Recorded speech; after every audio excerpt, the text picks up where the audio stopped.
What is going on, college basketball fans? Today we got some big time news because Bronny James, the son of LeBron James, has made his decision and he has committed to play for USC next season. Now, his final three teams were USC, Ohio State, and Oregon. It felt like all three of those programs really did have a chance at him, but it always kind of felt like to me that USC were the favorites considering his dad does play for the Los Angeles Lakers and USC is in Los Angeles. It just makes a lot of sense there. Now, Bronny James' NIL valuation or his NIL projected earnings is set around $7.2 million, and that is insane. He is by far going to be the top NIL earner in college basketball history, and I think that Bronny James is the biggest name or the biggest brand to commit to a program in college basketball since Zion Williamson committed to Duke in 2019. Not saying he's as good of a player or the best player since Zion. I'm just saying he's the biggest brand or the biggest name to commit to a program since Zion. And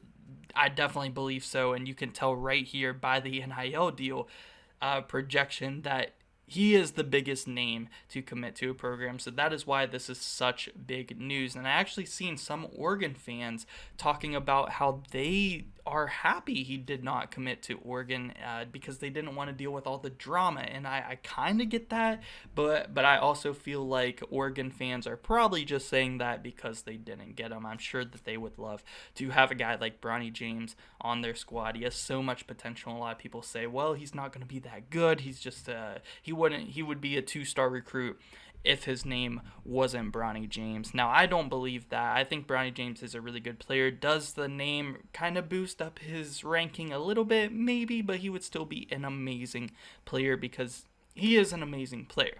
Now, let's go over this recruiting class by head coach Andy Enfield at USC because they have one of the best recruiting classes coming in this year. I mean, along with Kentucky, Duke, Michigan State, and even teams like UConn, USC is right up there, I think around the top 5 as far as having the best recruiting class this offseason. They picked up the number 1 overall recruit in Isaiah Coulier. They picked up the number 21 overall recruit now in Bronny James, and they also picked up the number 46 overall recruit in Arrington Page. Now, those are 3 really good pickups, and those are the kind of the main ones that they got this offseason, and I think Andy Enfield has done an excellent job recruiting here at USC. Now, USC is not that great of a basketball program historically. I mean, they're pretty decent, but I think this NIL age really helps them become a big-time program to be able to get some of these top targets. Being in Los Angeles, having a lot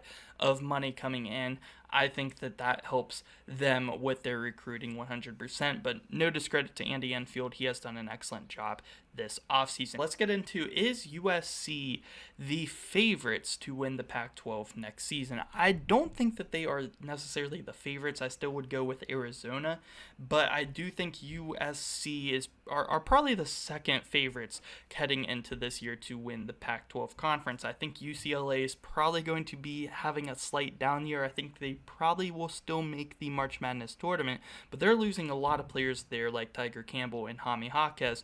Colorado, I think they're going to have an up year. Don't think they're going to be as good as USC and Arizona, but I think Colorado will be a tournament team. And then, like I said, Arizona, I think that they are going to be the favorites once again this year. They're always good in the regular season. Don't think that is going to change this year either. But let's look at USC's projected starting lineup because there are a few different ways that you could go about it, but it's kind of interesting, and there is a key problem with their starting 5, and one of their top star players might have to come off of the bench, and maybe that is Bronny James. So, taking a look at their lineup, projected starting lineup, at least in my opinion, for next season, at the point guard position, you have the number 1 overall recruit, Isaiah Coulier. I mean, I think that he is definitely a lock to start at either point guard or shooting guard. Then you have returning Boogie Ellis, also announced this week, the same weekend that Bronny James announced his commitment to USC. Boogie Ellis comes out and says he is returning to USC, and he had a breakout year last year. He was a really good player, one of the best players in the Pac-12 conference.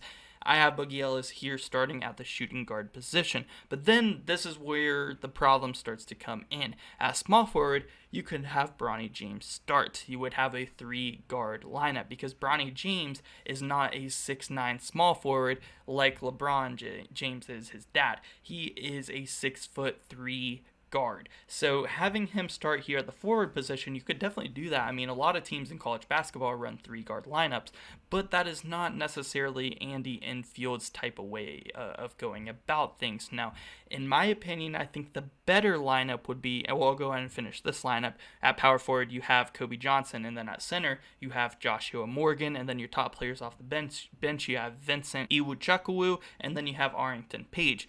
But I think the better starting five might be this. Starting point guard Isaiah Collier, shooting guard Boogie Ellis, small forward Kobe Johnson, power forward Joshua Morgan, and center Vincent. Now, I think that could be the better starting lineup. You would have a lot of size on there because Vincent is a 7'1" center, Joshua Morgan 6'11", Kobe Johnson is a 6'6" forward playing the 3 there. Now, I think that would be a really good lineup. Then you can have Bronny come off the bench as your 6th man and be that guy off the bench. Now, I'm not really sure if that would happen. That's kind of the problem. Would they really not start Bronny James, Isaiah Collier, and Boogie Ellis? I feel like all 3 of those guys are going to want to be starters on this team, but it kind of feels like there is a problem there. Like, maybe Bronny James, it would be better for the team if he came off the bench. I would love to hear what USC fans think about this. Do you think all 3 of them are going to start,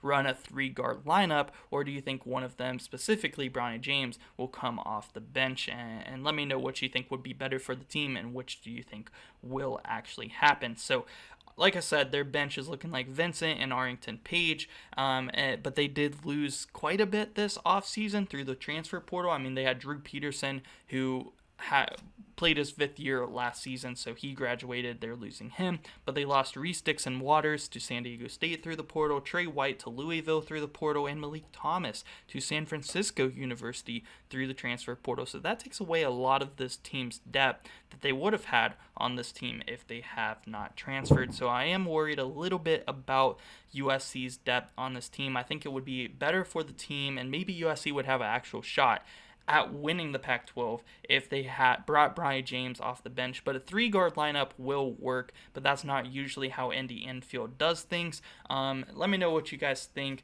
Do you think that USC will win the Pac-12 conference this year? Or do you think a team like Arizona or even UCLA, even though they lost a lot, could come in and win it again this season? Let me know down below in the comment section, but that's going to do it for this one. Subscribe if you guys are new. Ton of college basketball, college football content here on the channel. You don't want to miss it. And yeah, guys, thank you so much for watching.